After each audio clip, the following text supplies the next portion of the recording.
Hello student, एक बार फिर से स्वागत है हमारे YouTube channel wifi success classes में।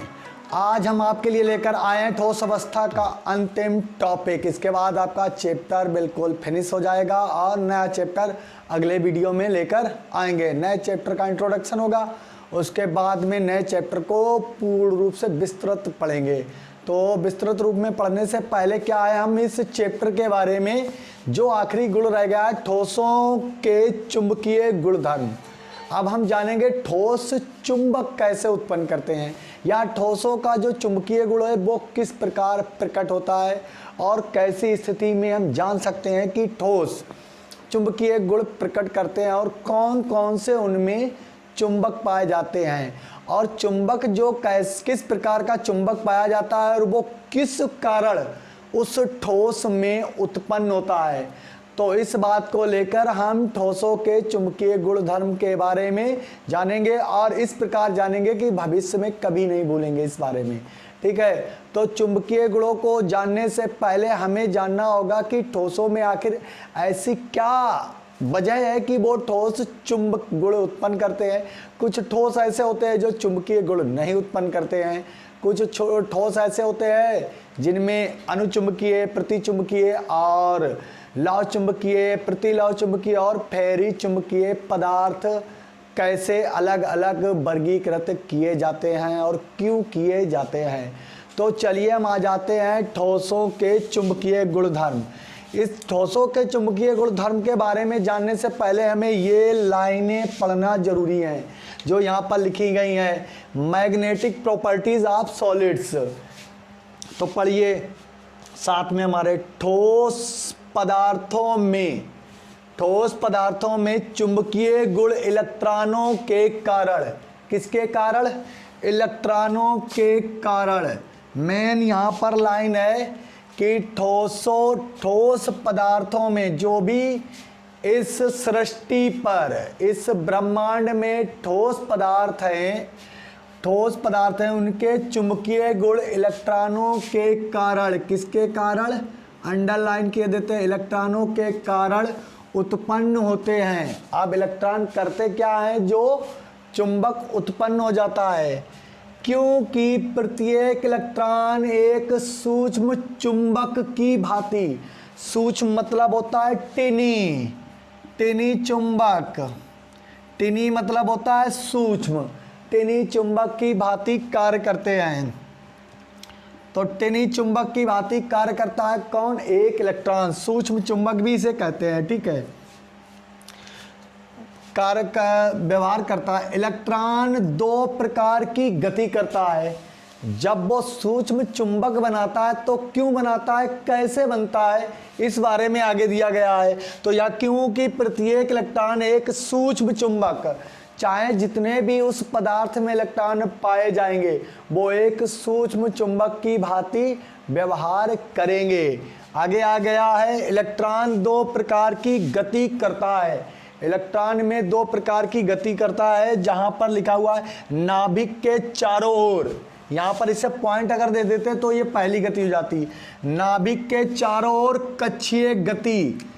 इसके बाद यहाँ पर हो जाती है पहली गति है कि नाभिक के, यहाँ लिखा हुआ है नाभिक के चारों ओर कक्षीय गति। अब देख लीजिए, ये किसी परमाणु का नाभिक है और उसके पास ये कक्षा है, जिस कक्षा में इलेक्ट्रॉन घूम रहा है। इस पूरे गोले में इलेक्ट्रॉन का गोल गोल घूमना कक्षीय गति कहलाता है। जैसे सूर्य के चारों ओर जो 8 ग्रह हैं, वैसे पहले 9 थे, लेकिन सन 2006 में यम यानी प्लूटो ग्रह को ग्रह की श्रेणी से हटाकर पृथक कर दिया गया। वो ग्रहों में नहीं आता है, अब आते हैं केवल अरुण वरुण तक ही आते हैं। पहला बुध, शुक्र, पृथ्वी, मंगल, बृहस्पति, शनि, अरुण वरुण यम, सिर्फ 8 ही ग्रह आते हैं। जैसे 8 ग्रह सूर्य के चारों ओर, जैसे ये हमारा सन है, ये सन है, इसके पहले एक कक्षा, दूसरी, तीसरी, चौथी, पांचवी, छठवीं और सातवीं और आठवीं कक्षा है। ये बताते हैं सूर्य ये क्या है, सन, SUN सन। सूर्य के चारों ओर सबसे पहला ग्रह होता है बुध। ये अपनी कक्षा में 88 दिन में घूम जाता है। बुध पर एक वर्ष 88 दिन की होती है। उसके बाद में शुक्र, शुक्र में पृथ्वी जैसा ही वर्तमान और जैसे पृथ्वी के जैसा ही समय होता है, लगभग 355 दिन में घूम जाती है। उसके बाद में हमारी आती है पृथ्वी। ये क्या है, पृथ्वी तीसरे नंबर पर है।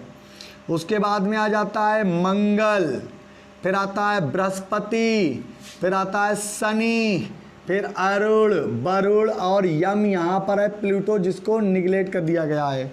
तो पहला है बुध, शुक्र, शनि, पृथ्वी, मंगल, बृहस्पति। इसके बाद में आ जाता है शनि, अरुण, वरुण, यम। इस नक्शे के आधार पर आप समझ सकते हैं, ये जब ये पूरी एक कक्षा में घूम जाते हैं, इस गोलाई में ये सब प्रत्येक ग्रह घूम जाते हैं, तो इसे कहते हैं कक्षीय गति। क्या कहते हैं, कक्षीय गति।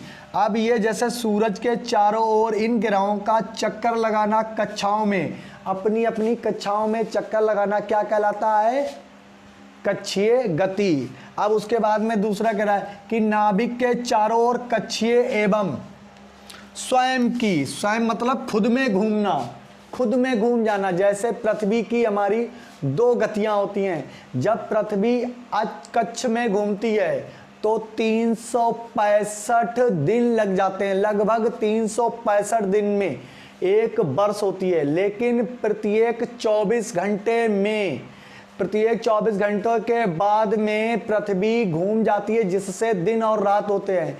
जब दिन और रात होते हैं तो पृथ्वी अपने अक्ष पर घूमती है, अक्ष पर घूमती है तो उसे कहते हैं अक्षीय गति। तो स्वयं की अक्ष पर चक्रण गति, दो गतियां होती हैं, नाभिक के चारों ओर कक्षीय गति एवं स्वयं की अक्ष पर, यानी कि अक्ष पर घूमता रहता है। ये चारों ओर अक्ष पर घूमता रहता है इलेक्ट्रॉन। ये क्या है, इलेक्ट्रॉन,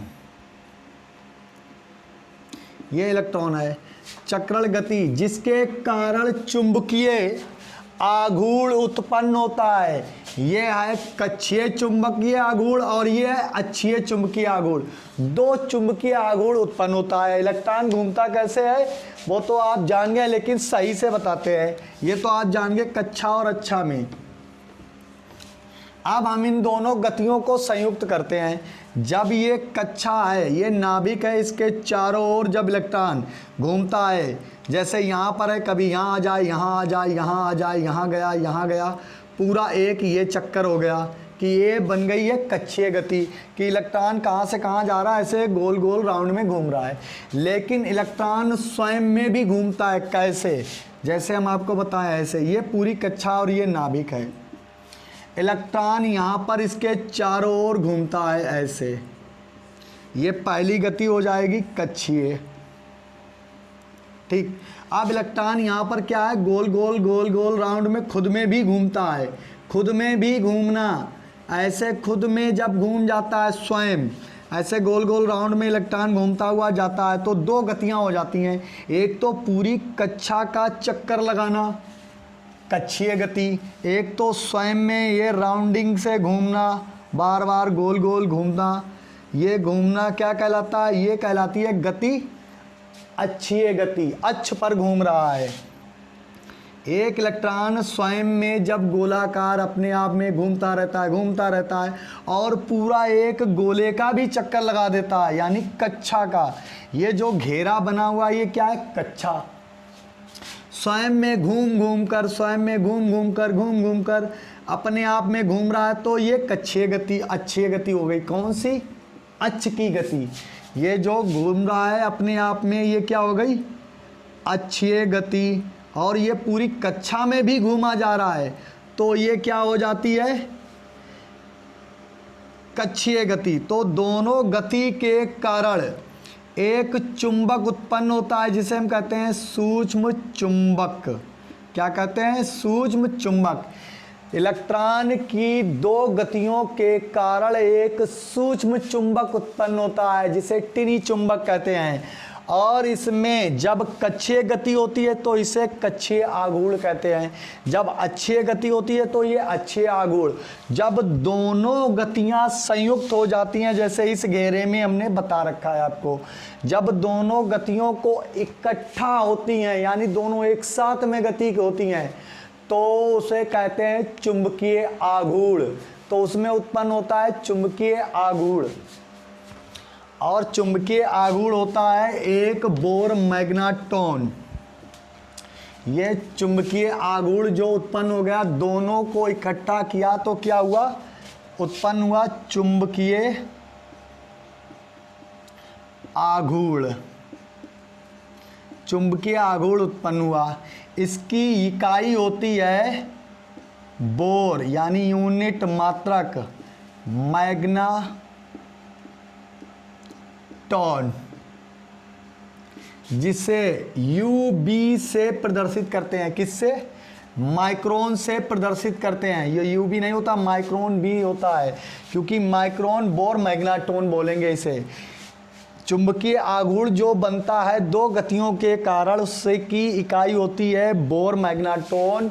इसको, इस इकाई के खोजकर्ता नील बोर हैं। कौन है, नील बोहर। अगर बोहर लिखेंगे तो BOHR लिखा जाता है, इंग्लिश में होता है नील बोहर। नील बोहर ये नाम होता है। तो यहाँ पर सिर्फ बोर लिया गया, एच साइलेंट है यहाँ पर, तो एच साइलेंट रहता है तो बोर मैग्नेट्रॉन। और एक बोर मैग्नेट्रॉन यानी कि एक माइक्रोन बोर मैग्नेट्रॉन बराबर होता है 9.27 गुणे 10 की घात -24। मतलब एक बोर मैग्नेट्रॉन चुंबक बने तो उसके ये किसके बराबर होता है, 9.27 गुणे 10 की घात -24 एम्पियर मीटर स्क्वायर। ये होता है एम्पियर मीटर स्क्वायर। एक बोर मैग्नेट्रॉन बराबर होता है 9.27 गुणे 10 की घात -24 एम्पियर मीटर स्क्वायर। आप जान लीजिए ये आपका मल्टीपल चॉइस क्वेश्चन बन गया, बहुविकल्पीय क्वेश्चन पूछा जाएगा। एक बोर मैग्नेट्रॉन बराबर कितने बराबर होता है, तो इसके बराबर होता है 9.27 गुणे 10 की घात -24 एम्पियर मीटर स्क्वायर। यही आपको यूनिट पीछे देखनी है। बहुत सी संख्याएं हो सकता है ABCD में एक जैसी दी गई होंगी, जो भी 4 ऑप्शन दिए जाते हैं, लेकिन उसके पीछे वाली यूनिट की सबसे ज़्यादा वरीयता होगी। जो यूनिट पे लगाएगा एम्पियर मीटर स्क्वायर से, ये ऐसा भी लिखा हो सकता है AM स्क्वायर, ये AM स्क्वायर लिखा होगा तब भी आपका सही होगा। तो ये होगा है ठोस पदार्थों के चुंबकीय गुण। ठोस पदार्थों के जब चुंबकीय गुण हो गए तो आगे आ जाते हैं ठोस पदार्थों की उनकी प्रकृति के आधार पर वर्गीकरण।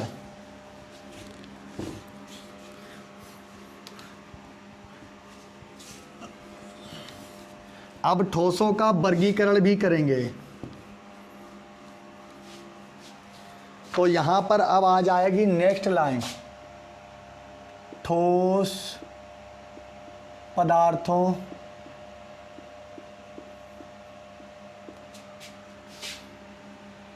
की चुंबकीय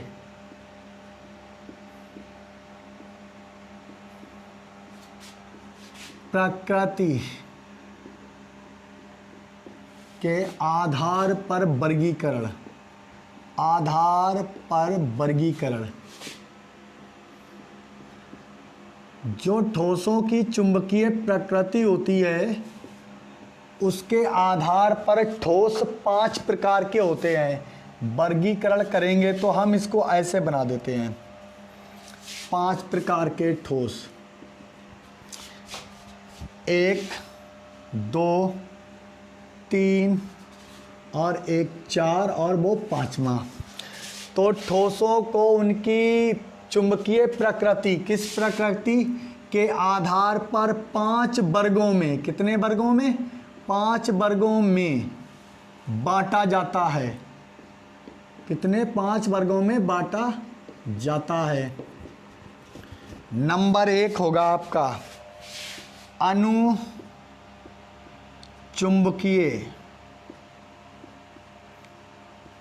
पदार्थ या ठोस। अनुचुंबकीय ठोस लिखेंगे। फिर उसके बाद में प्रतिचुंबकीय,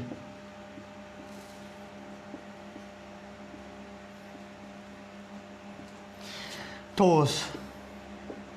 उसके बाद में आ जाएगा लौह चुंबकीय, लौह चुंबकीय।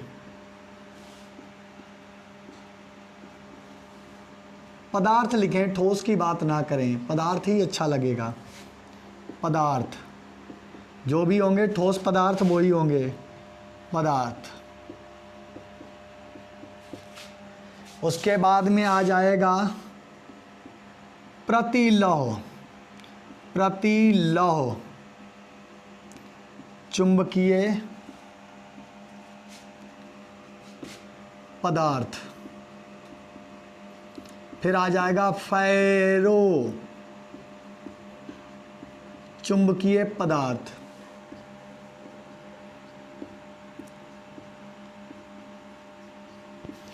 अब ये हो गए आपके 5 प्रकार के चुंबक। नंबर 1 अनुचुंबकीय पदार्थ, नंबर 2 प्रतिचुंबकीय जो ठोस होंगे, नंबर 3 लौह चुंबकीय होंगे, नंबर 4 प्रतिलौह होंगे, नंबर 5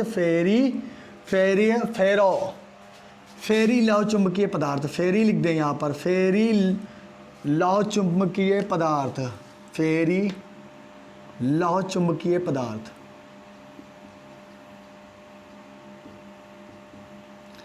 फेरी लौह चुंबकीय पदार्थ। अब इन पदार्थों को हम 5 वर्गों में क्लासिफाइड करेंगे, यानी कि वर्गीकृत करेंगे। तो अब इनको एक एक करके आपको समझना है कि अनुचुंबकीय पदार्थ क्या होते हैं और किस कारण अनुचुंबकीय पदार्थ इनको बोला गया है। फिर उसके बाद प्रतिलौह चुंबकीय पदार्थ क्या होते हैं और क्यों इन्हें प्रतिलौह चुंबकीय पदार्थ बोला जाता है। फिर आ जाएंगे लौह चुंबकीय पदार्थ कर। फिर उसके बाद में लौह चुंबकीय पदार्थ तो आपने देखे ही होंगे। फिर उसके बाद में आएंगे प्रतिलौह चुंबकीय पदार्थ, फिर फेरी लौह चुंबकीय पदार्थ। तो यहाँ पर एक एक पदार्थ को हम क्लासीफाइड करेंगे। एक एक पदार्थ को जब हम क्लासीफाइड करेंगे तो इसी प्रकार से हम करेंगे, एक एक हेडिंग बनाएंगे, इस प्रकार से आपको नहीं बताएंगे। तो हम यहाँ 5 वर्गों में बांट सकते हैं। तो पहला वर्ग होगा नंबर 1 हेडिंग डालेंगे अनुचुंबकीय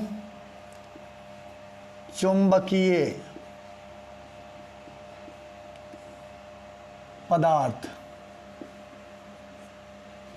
अनुचुंबकीय पदार्थ या ठोस, ठीक है। तो यहाँ पर ठोस लिख लें, पदार्थ तो बहुत से आ जाएंगे, ठोसों की बात चल रही है, ठोसों के लिए चल रहे हैं। तो यहाँ अनुचुंबकीय को कहते हैं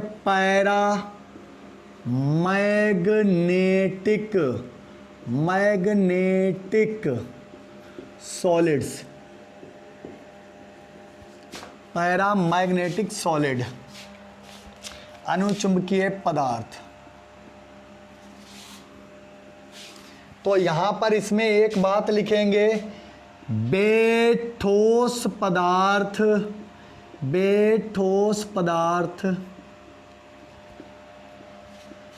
जो चुंबकीय, किसमें, चुंबकीय क्षेत्र में दुर्बल रूप से आकर्षित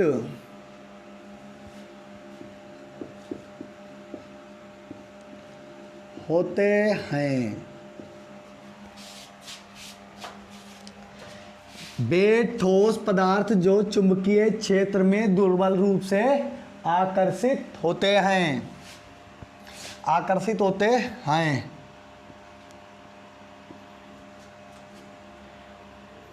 इनका यह आकर्षण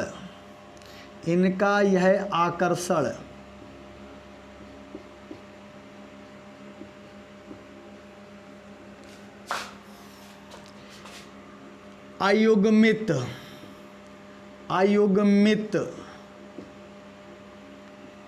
इलेक्ट्रॉन। अब यहां पर अयुग्मित इलेक्ट्रॉन एक या दो ही हो सकते हैं, ज्यादा अयुग्मित इलेक्ट्रॉन नहीं होंगे। अयुग्मित इलेक्ट्रॉन के कारण उत्पन्न होता है।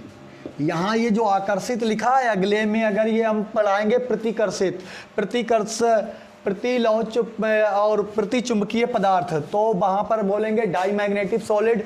डाईमैग्नेटिक सॉलिड को बोलेंगे तो वहाँ पर प्रतिचुंबकीय लिखा होगा। उत्पन्न के कारण उत्पन्न होता है। और आगे लिखेंगे चुंबकीय क्षेत्र। क्या लिखेंगे? चुंबकीय क्षेत्र हटा लेने पर इनका चुंबकत्व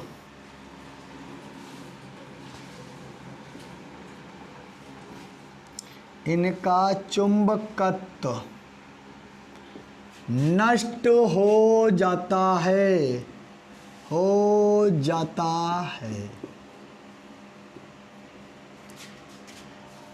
ऐसे पदार्थ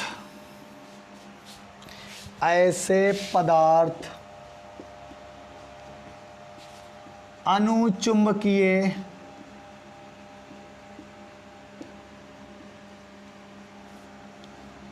पदार्थ कहलाते हैं।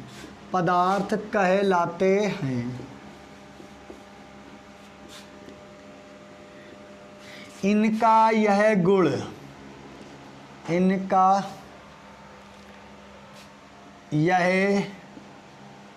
चुंबकीय गुण, क्या चीज? चुंबकीय गुण अनुचुंबकत्व कहलाता है। अनुचुंबकत्व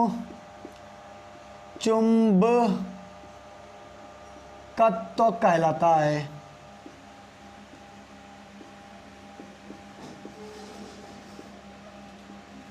अब आप ऊपर से नीचे की ओर पढ़िए। आपके सामने हमने लिखा है, वे ठोस पदार्थ जो चुंबकीय क्षेत्र में दुर्बल रूप से आकर्षित होते हैं, इनका यह आकर्षण अयुग्मित यानी कि बिना जोड़े का इलेक्ट्रॉन। जब बिना जोड़े का इलेक्ट्रॉन होगा तो उसे हम बोलेंगे अयुग्मित। यदि वो जोड़े का इलेक्ट्रॉन बनाएंगे तो वो युग्मित हो जाएंगे। बिना जोड़े के इलेक्ट्रॉन यानी अयुग्मित इलेक्ट्रॉन के कारण उत्पन्न होता है। चुंबकीय क्षेत्र हटा लेने पर इनका चुंबकत्व, क्या चीज? चुंबकत्व नष्ट हो जाता है। ऐसे पदार्थ चुंबकीय पदार्थ कहलाते हैं।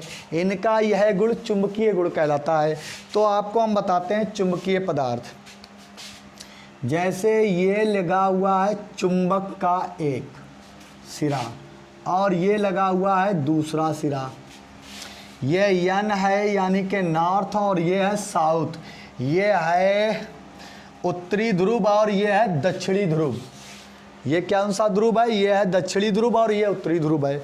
जब इसमें हम एक पदार्थ को लटकाएंगे, कैसे? अनुचुंबकीय पदार्थ। कैसा? अनुचुंबकीय। यहाँ पर लिखते हैं, इसे ऐसे लिख दें, अनुचुंबकीय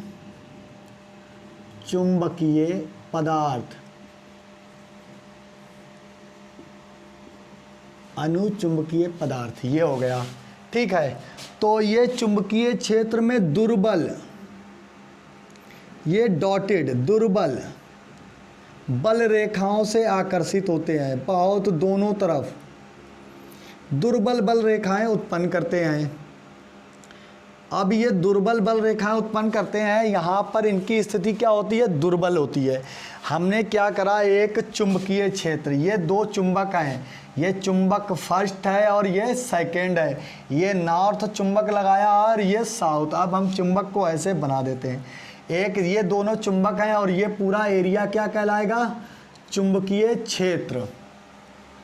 यहाँ पर ऐसे लिख देते हैं, ये क्या है? चुंबकीय क्षेत्र।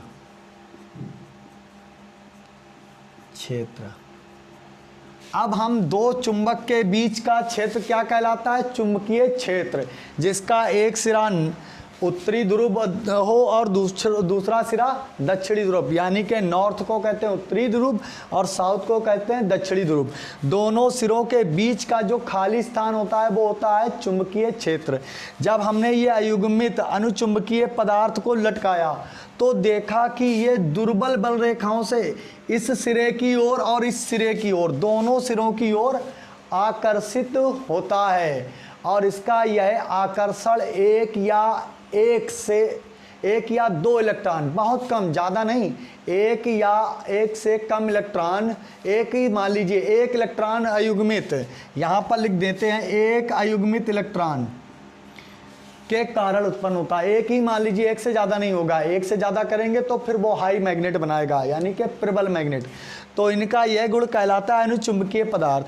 अब यहाँ से हम क्या करें, एक चुंबक हटा लें, यहाँ पे एक लाइन लिखी है, चुंबकीय क्षेत्र हटा लेने पर, यानी कि चुंबकीय क्षेत्र हटा लेने पर इनका चुंबकत्व नष्ट हो जाता है। अब जैसे हम ये चुंबक हटा लें तो ये पदार्थ को हम जान नहीं सकते वो कौन सा पदार्थ है, खत्म हो गया। अब वो चुंबक किसी की ओर आकर्षित नहीं होगा, तुरंत डाउन हो जाएगा, मूव करने लगेगा। वैसे यहाँ पर ये अटक जाता है। जब हम एक चुंबक को हटा लेंगे तो ये इससे कभी क्या होगा, आकर्षित नहीं होगा, इसमें चिपकेगा नहीं। ये कोई लोहा नहीं है जो चुंबक से चिपक जाए, ये अनुचुंबकीय पदार्थ है। तो इसके उदाहरण होते हैं, एग्जाम्पल में लिखेंगे उदाहरण, इसके उदाहरण में लिखेंगे,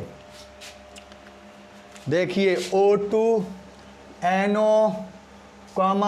O2NO COFE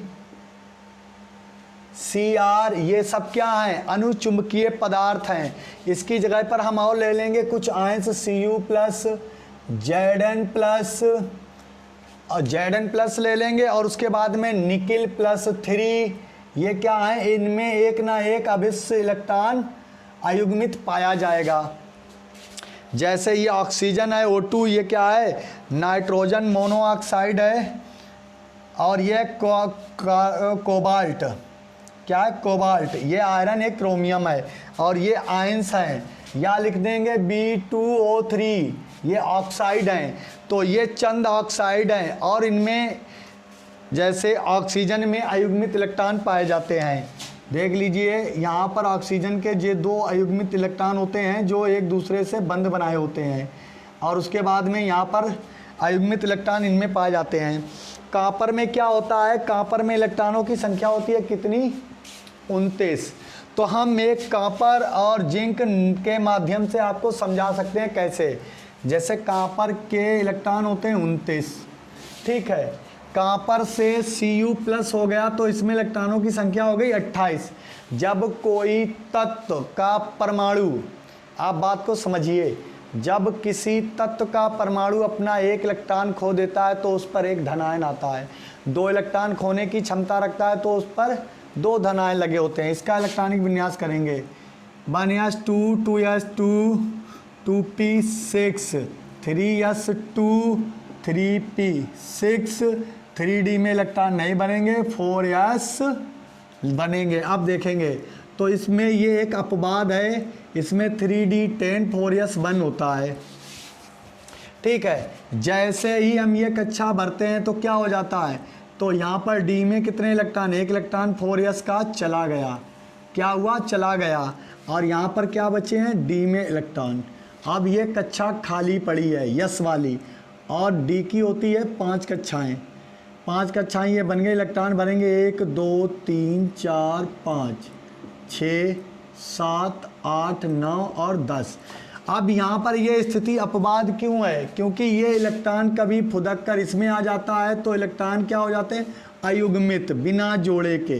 ये जब ये इलेक्ट्रॉन यहाँ से फुदक कर यहाँ आ जाता है तो इलेक्ट्रॉन हो जाते हैं अयुग्मित, उस समय यह अनुचुंबकीय गुण की भांति कार्य करता है।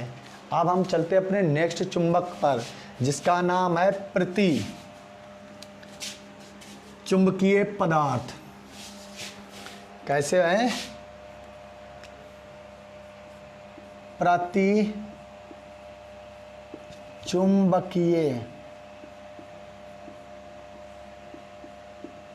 पदार्थ, इसको लिखेंगे हम डाईमैग्नेटिक,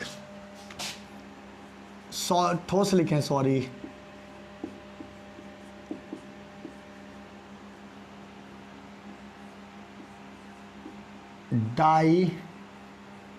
डाईमैग्नेटिक सॉलिड। ठीक है, अब हम पढ़ेंगे दूसरा है, ये दूसरी हेडिंग है, प्रतिचुंबकीय ठोस। प्रतिचुंबकीय यानी कि जो चुंबक के अगेन आकर्षित हों, आकर्षण ही ना करें, प्रतिकर्षण हों और दुर्बल रूप से प्रतिकर्षित हों। तो यहाँ पर लिखेंगे बे ठोस, बस इसी में थोड़ा सा चेंज करना है, सब सेम वही रखना है। बे ठोस पदार्थ जो चुंबकीय क्षेत्र में दुर्बल रूप से, अब यहाँ जो लिखा है आकर्षित, इसे हम कर देंगे प्रतिकर्षित, यानी चिपकते ही नहीं है, दुर्बल रूप से, या तो पूरी तरीके से चुंबक बनाए ना, तो यहाँ पर लिखेंगे प्रतिकर्षित।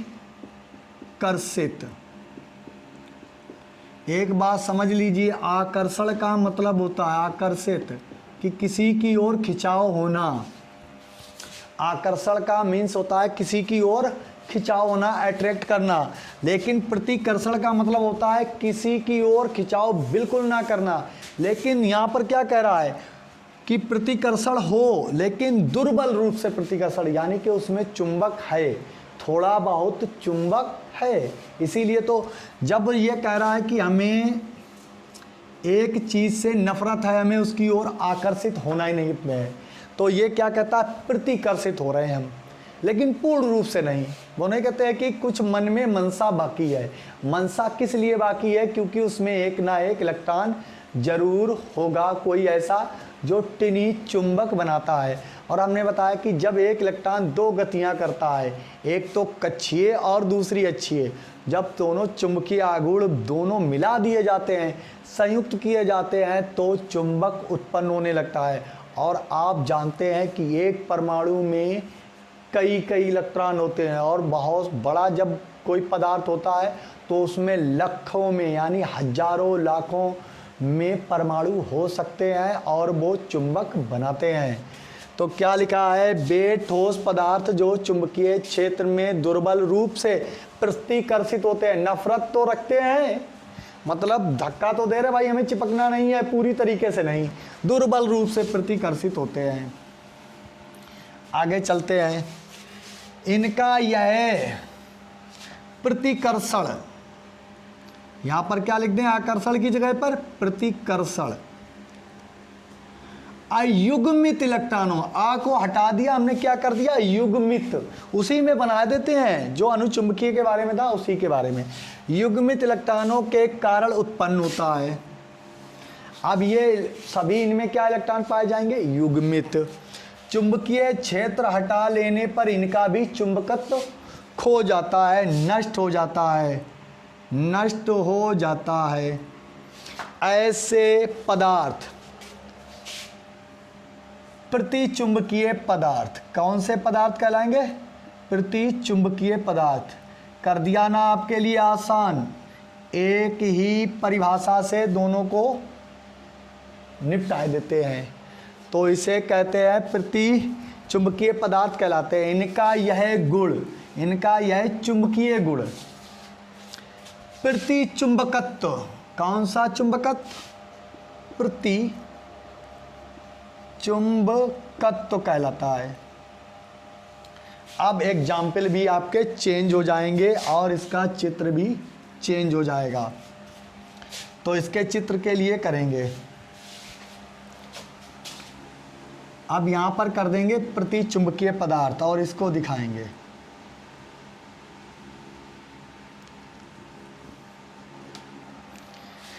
अभी पदार्थ को नहीं लटकाया, अभी यहाँ पर क्या करेंगे, चुंबक को बना लेंगे। अब ये एक चुंबक नहीं था, वो उसको बना लिया, वो था नॉर्थ ध्रुव, और ये चुंबक लग गया। बीच दो चुंबक के बीच का एरिया कहलाता है चुंबकीय क्षेत्र, और इससे हमने बांधकर एक टुकड़ा लटकाया। और ये कैसा पदार्थ है, प्रतिचुंबकीय। कैसा? प्रतिचुंबकीय। ये दुर्बल बल रेखाओं, इसे थोड़ा तिरछा सा लटका कर दिखाते हैं, ऐसे, ये ऐसे लटका होता है, लेकिन ये दुर्बल बल रेखाओं से प्रतिकर्षित होता है। कैसी? दुर्बल बल रेखाओं से। मजबूती से इसका प्रतिकर्षण नहीं होता है, यह चुंबकीय क्षेत्र में मूव भी कर जाता है, लेकिन थोड़ा सा बाहरी बल देने पर, थोड़ा सा इसको हम बाहरी बल देंगे तो इसका ऐसा लगेगा इसमें कुछ चुंबक है। जैसे बहुत देर तक हम एक चीज़ पर दूसरी चीज़ रखते हैं, जैसे दोनों अनुचुंबकीय पदार्थ हैं, ये दोनों प्लास्टिक की चीज़ें हैं, परंतु कुछ देर तक स्थिर रखने पर हम अगर इसको सादे हाथ से उठाएं तो हमें ऐसा लगता है इस पर कुछ वजन रख दिया गया है, यानी कि ये दोनों एक दूसरे में चुंबक बना रहे हैं। ऐसे ही ये चुंबक तो नहीं होता इसमें, क्योंकि इनमें कोई अयुग्मित इलेक्ट्रॉन नहीं है। देखो, इलेक्ट्रॉन अयुग्मित होंगे तभी चुंबक बनेगा, वो ही इलेक्ट्रॉन जो बिना जोड़े का होता है वो ही मूव करता है, और बिना जोड़े का। एक सिंपल सी भाषा में बताते हैं कि उत्तेजना उसी के अंदर आती है जो सिंगल व्यक्ति होता है, उत्तेजना उसी के अंदर उत्पन्न होती है ज़्यादा जो सिंगल व्यक्ति होता है, ना कि युगल यानी डबल व्यक्ति के अंदर कम उत्तेजनाएं आती हैं ऐसी जो अपना जोड़ा बनाएगा। जो पहले से ही डबल है, मतलब है कि एक पहले से इलेक्ट्रॉन है और उसके पास जोड़ा बना हुआ, अब जिसका जोड़ा कंप्लीट हो गया तो उसकी उत्तेजना समाप्त हो गई। आप हमारी बातों को समझ रहे होंगे। उसके बाद में यदि एक इलेक्ट्रॉन रह गया तो वो उत्तेजना के लिए ज़्यादा गति से मूव करता है। जब वो घूमता है दो गतियों से, एक अक्षीय और कक्षीय, तो वो क्या करता है? चुंबक बनाता है, तो वो अनुचुंबकीय पदार्थ होता है। अब जोड़ा बन गया, एक इलेक्ट्रॉन ऐसे एक ऐसे, अब जोड़े सभी इलेक्ट्रॉन उस पदार्थों में जोड़े के रूप में हैं, तो वो अब क्या होता है? दुर्बल बल रेखाओं से प्रतिकर्षित होते हैं। चुंबक बना रहा हल्का सा, मतलब उनके अंदर चुंबक नहीं गोल गोल घूम रहा, लेकिन जब चुंबकीय क्षेत्र में रखा तो ऐसा महसूस हुआ कि उसमें कुछ खिंचाव उत्पन्न हुआ। कैसा? दुर्बल रूप से। होना चाहिए था कि बिल्कुल ही चुंबक ना बनाना चाहिए, क्योंकि आप कैसे हैं? प्रतिकर्षित हैं, तो आपको तो चुंबक बनाना नहीं चाहिए था, लेकिन दुर्बल रूप से प्रतिकर्षित हो रहे। होना है भाई, हमें तो बिल्कुल चुंबक नहीं बनाना है, तो क्यों? क्योंकि उनमें इलेक्ट्रॉन भी गति करते हैं। तो ऐसे पदार्थ कहलाते हैं प्रतिचुंबकीय पदार्थ। इनके उदाहरण लिखेंगे, जैसे hydrogen, hydrogen ion, lithium ion, hydrogen ion, lithium ion, beryllium +2 ion, fluorine ion. सब में देखो, हाइड्रोजन में एक इलेक्ट्रॉन बचा, लिथियम में 3 थे तो 2 बचे, बेरिलियम में कितने थे? 5, 2 निकल गए तो युग्मित। क्या होता? फ्लोरीन में 9 होते, 8 हैं। तो ये आयन सभी क्या हैं? सभी प्रतिचुंबकीय। उसके बाद में ऑक्सीजन -2 Zn+, अब उसके बाद में आ जाएगा Ag+2 और H2O। ये सभी पदार्थ जो यहाँ पर हाइड्रोजन आयन है, लिथियम आयन है, बेरिलियम आयन है, फ्लोरीन आयन और ऑक्सीजन का आयन है, जिंक का आयन है और सिल्वर का आयन है, और किसका आयन है?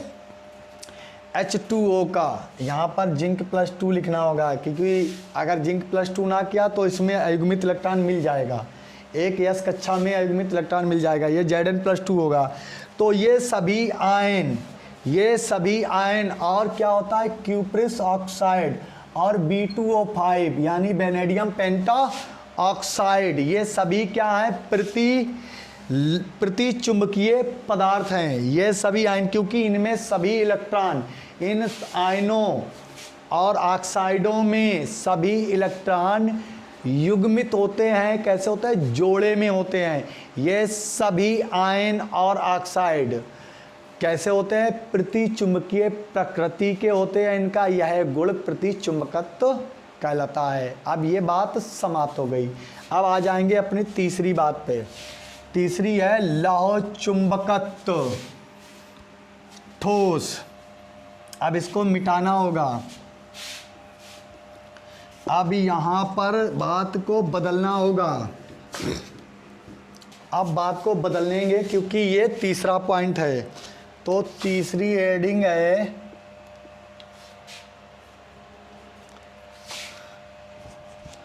लौह चुंबकीय ठोस, तो इसे बोलेंगे फेरो मैग्नेटिक सॉलिड, लौह चुंबकीय ठोस। लौह चुंबकीय ठोस के बारे में अब चर्चा करेंगे, यही मेन सॉलिड है। लौह चुंबकीय ठोसों के बारे में जब हम चर्चा करेंगे तो इसे बोलेंगे फेरो मैग्नेटिक सॉलिड। अब इसके बारे में हम आगे चलते हैं, तो इसके बारे में लिखेंगे बे ठोस पदार्थ,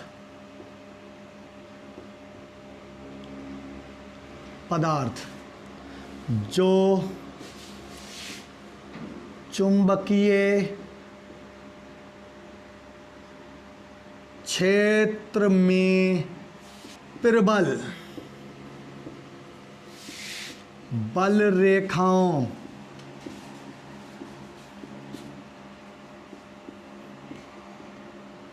द्वारा, अब लोहा है भाई, आप लोहा समझ गए हो, प्रबल बल रेखाओं द्वारा आकर्षित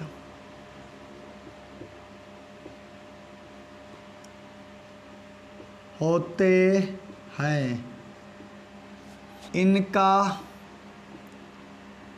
यह आकर्षण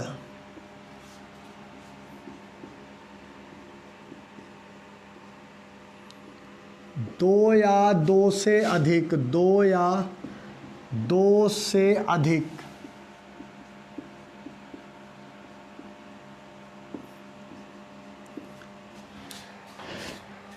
अयुग्मित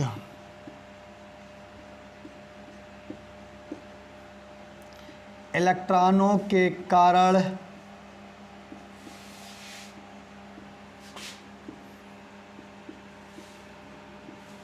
उत्पन्न होता है।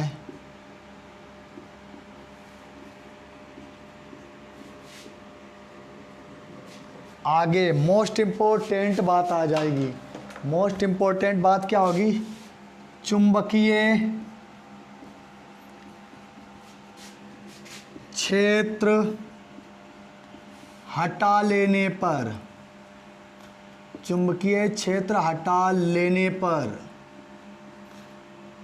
या हटा देने पर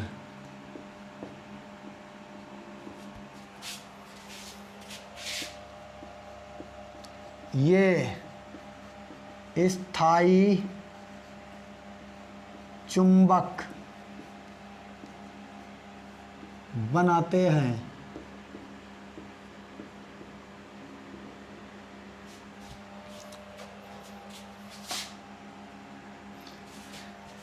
क्या बनाते हैं? स्थायी चुंबक बनाते हैं। आगे एक बात और है इसमें, ऐसे तत्वों, ऐसे पदार्थों लिखेंगे, ऐसे पदार्थों में आयनों के खंड, आयनों के अलग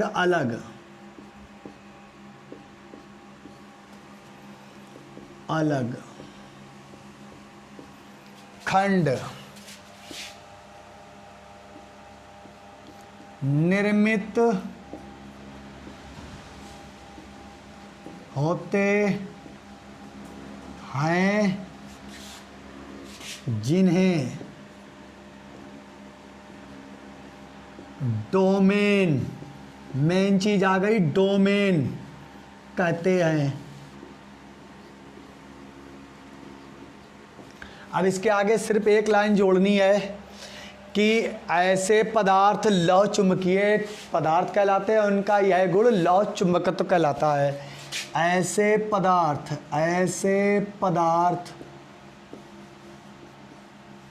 लौह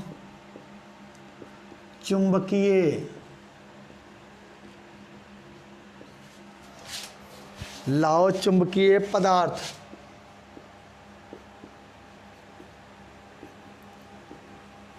कहलाते हैं।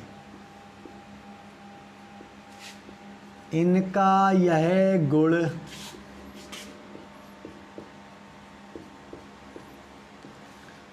लौह चुंबकत्व कहलाता है। देखिए इतनी लंबी बात जो लिखी है वो प्रत्येक चीज को बता देती है। कह रहा है बेठोस पदार्थ, क्या चीज? ऐसे ठोस पदार्थ जो चुंबकीय क्षेत्र में प्रबल बल रेखाओं द्वारा, यानी कि बहुत मजबूती से बल रेखाओं द्वारा आकर्षित होते हैं। यह इनका यह आकर्षण दो या दो से अधिक अयुग्मित इलेक्ट्रॉनों के कारण उत्पन्न होता है। चुंबकीय क्षेत्र हटा देने पर ये स्थायी चुंबक बनाते हैं। ऐसे पदार्थों में आयनों के अलग अलग खंड निर्मित होते हैं। अलग अलग जब आयनों के खंड बनते हैं जिन्हें हम क्या कहते हैं? डोमेन कहते हैं। और इनके डोमेन एक सीधी रेखा में ही होते हैं। कैसी रेखा में होते हैं? सीधी रेखा में। ऐसे पदार्थ लौह चुंबकीय पदार्थ कहलाते हैं। तो हम आपको बताते हैं। अब आपको जानी गए होंगे तो इस इंग्लिश की हेडिंग को हटा देते हैं, इंग्लिश वाले शब्द को हटा देते हैं और इसको हम सही कर देते हैं चुंबकीय क्षेत्र में। आप देखिए हम यहाँ पर बनाते हैं आपके लिए चुंबक और ऊपर भी इसका वर्गीकरण भी मिटा देते हैं ताकि हमें जगह चाहिए चुंबक बनाने के लिए। चुंबक बनाने के लिए जगह चाहिए है तो इसको भी हम रफ किए देते हैं। अब कोई ज़रूरत नहीं है, आप समझ गए होंगे 5 चुंबक पढ़ने हमें। तो ये हमने बनाया चुंबक। ये है नॉर्थ, ये है साउथ, ये है उत्तरी ध्रुव और यह है दक्षिणी ध्रुव। इसमें हमने ऐसा पदार्थ लटकाया बांध के बीच में, बीच का इतना एरिया, यहाँ से यहाँ तक का एरिया, ये कहलाता है चुंबकीय क्षेत्र। क्या कहलाता है? चुंबकीय क्षेत्र। ये पूरा दो चुंबक के बीच का एरिया चुंबकीय क्षेत्र कहलाता है। इस पदार्थ को हमने जैसे ही लटकाया वैसे ही दोनों ओर प्रबल बल रेखाओं, देखिए डॉटेड नहीं बनाई हैं, दोनों ओर खींचने लगा। और जैसे हम बताते हैं आपको कि जब चंद्रमा और सूर्य, चंद्रमा और पृथ्वी, ये पृथ्वी हमारी और ये चंद्रमा है, जब कोई अंतरिक्ष यान इन दोनों के बीच में ऐसी स्थिति पर आ जाता है कि दोनों अपनी ओर खिंचाव करने लगते हैं, जैसे पृथ्वी अपने गुरुत्वाकर्षण बल द्वारा और चंद्रमा अपने गुरुत्वाकर्षण बल द्वारा, जब दो लोग अपनी बराबर शक्ति से दोनों ओर से खींचेंगे तो वह वस्तु वहीं की वहीं अटक जाती है। ऐसे ही ये पदार्थ क्या होता है? दो चुंबकीय क्षेत्र। आप इसका प्रयोग करके देख सकते हैं। दो चुंबक के टुकड़े लीजिए जिसका एक सिरा नॉर्थ और दूसरा साउथ हो, जहाँ पर वो दोनों एक दूसरे से चिपक ना रहे हो, तो उसमें कौन सी धातु, इसके उदाहरण बता देते हैं। उदाहरण जैसे आयरन, कोबाल्ट और निकेल, ये 3 उदाहरण हैं इसके जो लौह चुंबकीय के होते हैं।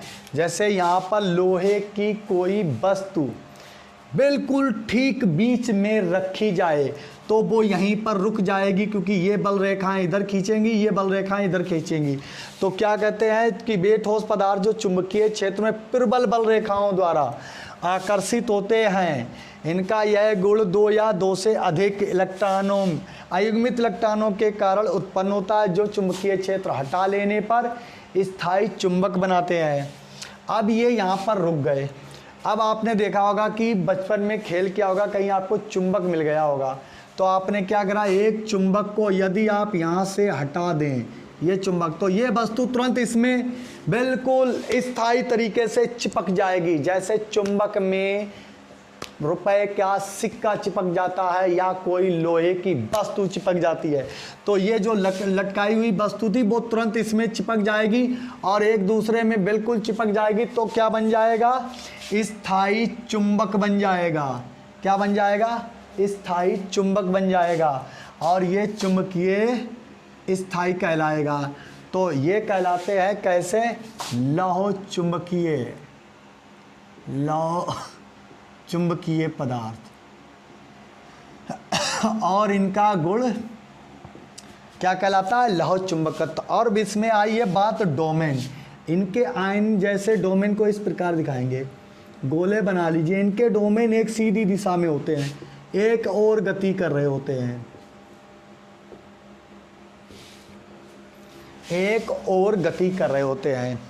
अब डोमेन के बारे में आप जान गए हैं कि ऐसे पदार्थों के आयन जो होते हैं वो छोटे छोटे खंडों में बट जाते हैं। जैसे ये आयन पहला उस पदार्थ का, ये दूसरा। तो इनके डोमेन एक सीधी रेखा में होते हैं, एक ही और इनके सिरे होते हैं, तभी तो ये प्रबल चुंबक बनाते हैं। अब दोनों ताकतवर चुंबक हैं, दो पहलवान के बीच में एक क्या है, वस्तु रख दी गई, तो दोनों लोग खींच रहे हैं। लेकिन एक पहलवान जैसे हटा तो दूसरे पहलवान ने उसको अपने से स्थायी बना लिया, तो ये हो जाता है लौह चुंबकीय। अब आ जाता है प्रति लौह चुंबकीय, एंटी फेरोमैग्नेटिक। इसके आगे लिखना होगा प्रति लौह चुंबकीय। अब इसको रफ किए देते हैं। हमें ये पता है कि आप बहुत अच्छी तरीके से सीख रहे हैं और ये 2 बार आपको सीखना है, तो यहीं क्यों ना सीख लें, क्योंकि 2 चैप्टर में, एक चैप्टर और है उसमें भी पूछा गया है चुंबकीय पदार्थों के बारे में। जैसे डी ब्लॉक में आ जाता है चुंबकीय गुण, तो उसमें भी आपको बताना होता है। तो नंबर 4 और अंतिम से एक पहली हेडिंग, प्रति लौह चुंबकीय ठोस, इसका मतलब होता anti ferro magnetic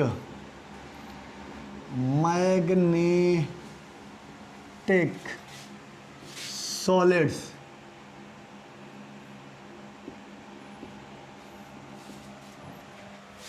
anti ferromagnetic solid, तो ये हो गए प्रति लौह चुंबकीय पदार्थ। अब आपको इसके बारे में हम बता देते हैं। अब लिखेंगे इसमें एक लाइन और बात पूरी खल्लास कर देंगे। अगर आपने लौह चुंबकीय पढ़ा है तो लिखेंगे ऐसे ठोस पदार्थ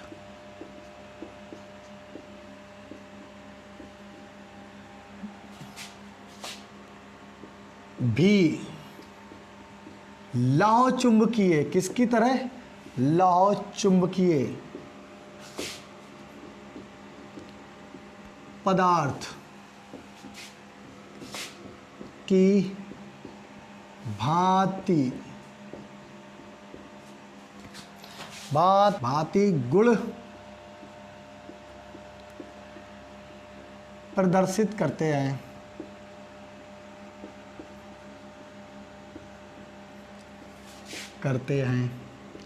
ठीक, ये हो गई बात कि ऐसे ठोस पदार्थ भी लौह चुंबकीय, जो प्रति लौह चुंबकीय होते हैं वो लौह चुंबकीय पदार्थों की भांति ही गुण प्रदर्शित करते हैं। जब लौह चुंबकीय जैसे गुण प्रदर्शित करते हैं तो ये मालूम हो गया कि ये भी एक स्थायी चुंबक ही बनाते हैं। हाँ, लिखेंगे आगे, परंतु इनके डोमेन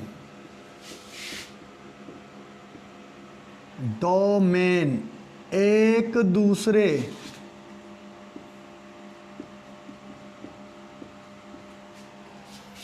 के विपरीत दिशा में होते हैं। देखो, ऐसे ठोस पदार्थ भी लौह चुंबकीय पदार्थों की भांति गुण प्रदर्शित करते हैं, परंतु इनके डोमेन, जो डोमेन होते हैं वो बदल जाते हैं। जैसे डोमेन को बदलने के लिए हम क्या करें, डोमेन के गोले बनाइए। ये हमने डोमेन बना दिए, गोले जो आयन खंड थे, ये डोमेन बनाए। इनके डोमेन क्या होते हैं, एक दूसरे के विपरीत दिशा में होता है। अगर पहला आयन इस ओर रुख किए है तो दूसरा इस ओर होगा, तीसरा इस ओर होगा, चौथा इस ओर, पांचवा इस ओर और छठवां इस ओर। तो इनके डोमेनों का जो एक दूसरे से है वो क्या बदल गया, रुख बदल गया। जब रुख बदल गया तो इनका भी गुण बदल गया। अब इनके उदाहरण लिखते हैं। तो इनके उदाहरण लिखेंगे तो उदाहरण में लिखेंगे उदाहरण, उदाहरण में लिखेंगे MnO, MnO2, MnO2 और COO, कोबाल्ट मोनोऑक्साइड, और लिख देंगे Cr2O3। ये मैग्नीज ऑक्साइड, मैग्नीज ऑक्साइड है, ये मैग्नीज डाइऑक्साइड है, ये मैग्नीज मोनोऑक्साइड, ये मैग्नीज डाइऑक्साइड, ये कोबाल्ट मोनोऑक्साइड है। ये पदार्थ ऐसे होते हैं, इनमें लौह चुंबकीय पदार्थों के जैसा व्यवहार तो होता है, स्थायी चुंबक भी बनाते हैं, लेकिन इतने नहीं जितने लौह चुंबकीय जैसे प्रबल स्थायी चुंबक नहीं बनाते हैं। लेकिन परंतु इनके डोमेन एक दूसरे के विपरीत दिशा में होते हैं और ये लौह चुंबकीय जितना स्थायी चुंबक नहीं बनाते हैं, जिन्हें कहते हैं प्रतिलौह चुंबकीय पदार्थ। ये इनके उदाहरण हो गए। अब आ जाता है आपका अंतिम, फेरी लौह चुंबकीय पदार्थ। फेरी लौह चुंबकीय पदार्थ, इसको रफ किए देते हैं। इसको अब हम रफ किए देते हैं। नंबर 5 और अंतिम, फेरी लौह चुंबकीय ठोस या पदार्थ लिख दे, ठोस की बात चल रही है तो ठोस, तो लिखेंगे फेरी, FERR, फेरी, फेरोमैग्नेटिक, फेरोमैग्नेटिक सॉलिड। तो ये हो गए फेरी फेरोमैग्नेटिक सॉलिड्स, ठीक है, फेरी लौह चुंबकीय पदार्थ। तो वे पदार्थ जो लौह चुंबकीय, बस उसी की बात चलेगी, लौह चुंबकीय पदार्थ, यहां पर लिखेंगे वे ठोस पदार्थ, ठोस और लगा लीजिए, ठोस अवस्था में हैं अभी हम। वे ठोस पदार्थ जो लौह चुंबकीय पदार्थ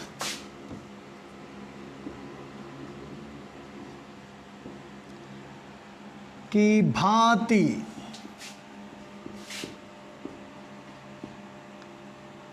व्यवहार करते हैं। अब लिख दीजिए व्यवहार करते हैं। फेरी लौह,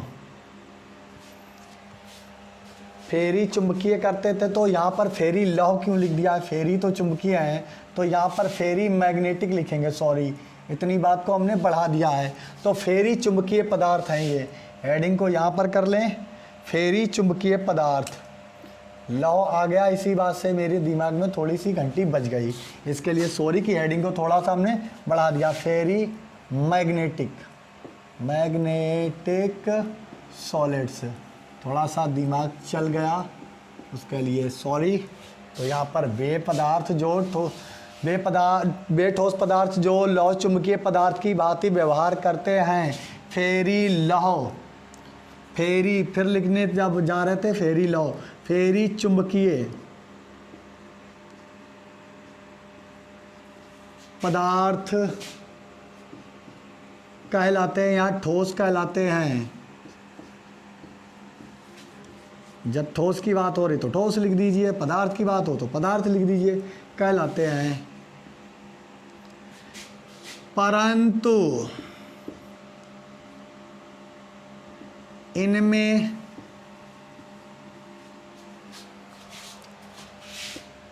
पाए जाने वाले डोमेन एक दूसरे के प्रति एकांतर होते हैं, प्रति एकांतर होते हैं। यानी कि प्रति एकांतर का मतलब होता है एक छोड़ने के बाद एक डोमेन की स्थिति बदल जाती है, होते हैं। क्या कहलाते हैं? फेरी लौ चुंबकीय पदार्थ। अब आपको बताते हैं डोमेन। ये गोले करिए, डोमेन के लिए डोमेन प्रदर्शित करने होंगे तो गोले भी करने होंगे। जैसे हमने आपको बताया डोमेन, जैसे दो डोमेन का आयनों का रुख किस दिशा में? ऊपर की ओर है, लेकिन एक डोमेन कहाँ गया? नीचे। फिर दो डोमेन कहाँ है? ऊपर। फिर एक कहाँ है? नीचे। तो प्रति एकांतर क्रम चल रहा था, उसके क्रम में एक नीचे आ जाता, फिर दो सही हैं, फिर एक नीचे की ओर दिशा में अपना इंडिकेशन दे रहा है, तो ये कहलाता है प्रति एकांतर। ये डोमेन की स्थिति दिखाई गई है। इसके उदाहरण में हम लिख दें जैसे Fe3O4, या लिख दें ZnFe2O4। ये क्या है? ट्राईफेरो, या तो फेरिक ऑक्साइड बोलेंगे और इससे जिंक फेरेट भी बोल सकते हैं। तो इसे जिंक फेरेट और ये फेरिक ऑक्साइड इसके उदाहरण हैं। और एक नॉर्मल तरीका आपको बता देंगे, जब भी फेरी चुंबकीय ठोस की बात की जाए और आपसे मल्टीपल चॉइस क्वेश्चन पूछा जाए तो उसमें या फी का आना जरूरी है। ये आपके एग्जाम्पल में ज़रूर होगा। वही तत्व होता है जिसमें थोड़ी बहुत आयरन की मात्रा हो, वो फेरी लौ चुंबकीय पदार्थ की भांति या ठोस है तो ठोस की भांति कार्य करता है। आज के लिए बस इतना ही। आपका चैप्टर समाप्त हो गया। अब इस चैप्टर में ऐसी कोई भी चीज़ नहीं बची जो हमने आपको पढ़ाई ना हो और उसके लिए आपको वीडियो प्रोवाइड ना कराया हो। तो यदि हमारे वीडियो को शुरुआत से अंत तक आपने देखा है तो वीडियो पसंद आया तो वीडियो को लाइक करिए, चैनल को सब्सक्राइब करिए। चैनल तो जानते ही होंगे, वाईफाई सक्सेस क्लासेस, और चैनल को अपने मित्रों, दोस्तों, यारों में फैलाइए और बताइए कि यहाँ पर हर विषय की तैयारी कराई जाती है और गारंटी है कि आपको 17 में से 17 नंबर मिलेंगे। 30 आपके प्रैक्टिकल के ऊपर होते हैं जो आपको खुद ही कमाने हैं। तो याद रखिए, ऐसे ही पढ़ते रहिए हमारे channel, YouTube channel wifi success classes से, और मुस्कुराते रहिए, खुशी से रहिए। धन्यवाद।